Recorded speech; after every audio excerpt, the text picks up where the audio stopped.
I could easily say this is the Galaxy Z Fold 5, and it will take you a second look to confirm that it isn't. That is because since the Galaxy Fold 3, Samsung has not found reason to make major changes to the Fold lineup. It's just about a year since the release of the Galaxy Z Fold 4. I have had mine since December last year, and I've really enjoyed using it, although with a few complaints here and there, which Samsung did not necessarily address with the Fold 5, though they addressed some of it.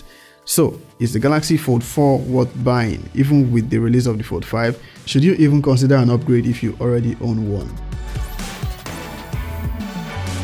The Samsung Galaxy Z Fold 4 has been arguably the best foldable, at least until the release of its successor. Now, I say best because while there have been few competition for Samsung in this segment, none has really managed to offer the software functionality, to some extent build quality and global availability that Samsung offers. I have been using the Z Fold 4 since December, originally with the intention of having it replace my S22 Ultra. That was my daily driver back then. Now, using it for a few days, it actually became clear that while this is a solid device and I love it, foldables are not quite there yet when it comes to replacing devices such as an S22 Ultra or S23 Ultra. I'll explain why. Now, as a tech enthusiast who creates content, normally I'll purchase devices for the sake of content. But some devices I buy not just for content alone, but with the intention of using it to improve my productivity. Not one I'll use and let go after a few weeks. The Fold 4 for me is one of such devices. It, however, could not replace my S22 Ultra for a few reasons. Mostly the narrow external display and the fact that I have to carry the S Pen separately. Carrying it with the case is a whole other story because it makes the device bulky and uncomfortable to hold. Also for the fact that the S Pen only works on the internal display, so I lose that functionality of taking quick memos like with the S23 Ultra. I would mention cameras, but I think the Fold 4 cameras are good enough. Not S22 or S23 Ultra level good, especially since it's not as packed. In all honesty, I barely use it for photos. Now, it is quite sad that these limitations still carry on to the Fold 5. Hopefully they'll get there in future generations and sooner rather than later. Now, that's it as far as my complaints about the Fold 4 when it comes to how I expect to use my device. But these have not made me drop the Fold 4. I actually carry it with the S23 Ultra. I use both. For a period, I actually dropped it in favor of Tecno's Phantom V Fold, a solid foldable from Tecno which solved the problem of a wider external display for me. Where I didn't need to reach for my S23 Ultra when I wanted to use an app that works better on a standard screen size. I eventually came back to the Fold 4 after a while, mostly for its superior software and should I say its seamlessness when it comes to interacting with my other Samsung devices. Safe to say, ecosystem. Now, being able to have my Galaxy Buds switch between both devices automatically depending on which I was using is kind of convenient. Now, that doesn't take away the fact that the Tecno Phantom V Fold was good enough to keep me away from the Fold 4 and it cost almost half the price. Well, back to the Z Fold 4 and my experience over the last 8 months. You might have noticed I did not actually do an initial review when I got it. The Fold 4 has been a really solid and dependable device and I believe it will continue to remain so even for the next 2 years. It's no news that Samsung offers the best when it comes to software on foldables. There is the 4 years of major OS upgrades, arguably the best multitasking tools with the software. I appreciate the fact that I could take advantage of the screen when multitasking. Also, the customization that allows you to set up both screens differently. Now, I've not used the external display very much, mostly because it doesn't really offer the aspect ratio I like for most apps.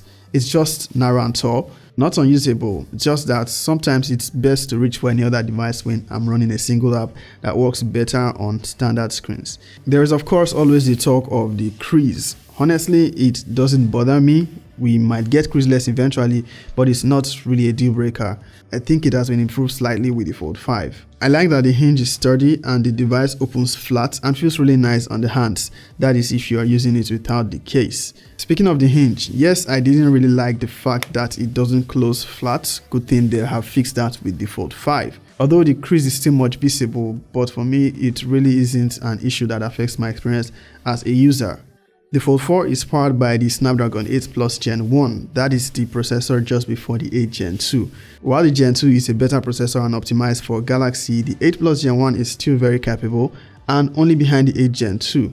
I've had no performance concerns, not lags, not abnormal heating. The battery life on the Galaxy Fold 4 has also been great. It has served me quite well so far. On a good day, I've gotten close to 7 hours of screen on time.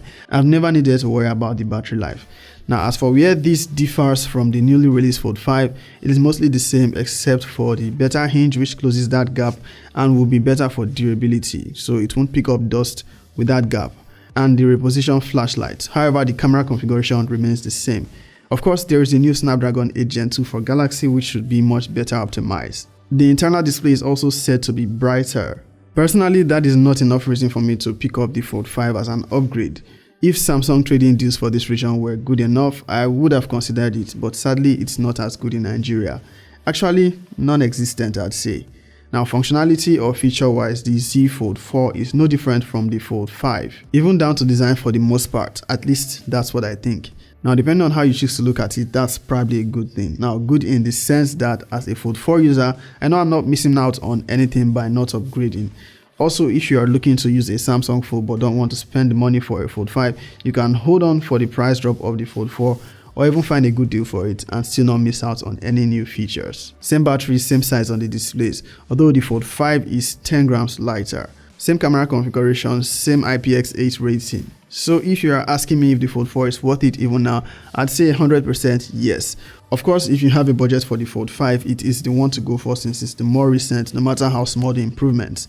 As you've probably deciphered from all I've said so far, I don't have much pictures taken with my Fold 4 because I've barely used the cameras. I've used my S23 Ultra whenever I needed to take pictures, but the few times I have, it has done well. I've used it to go live on Instagram a couple of times. It has the camera configuration of the S22 or by extension the S23 if I'm correct. And that is good enough for a foldable. Not forgetting to mention you can easily get the best quality selfies using its rear cameras and the external display as preview. A cool trick I found using this thanks to my friend Benjamin was having the external display on even when unfolded. Now you can do that by switching to the cover screen preview when you launch the camera, then tap the icon next to the selfie. It gives you full access to the camera controls. Then you can just swipe home. This way you can even use the rear camera to go live on social media, having the best quality and still being able to see yourself on the display.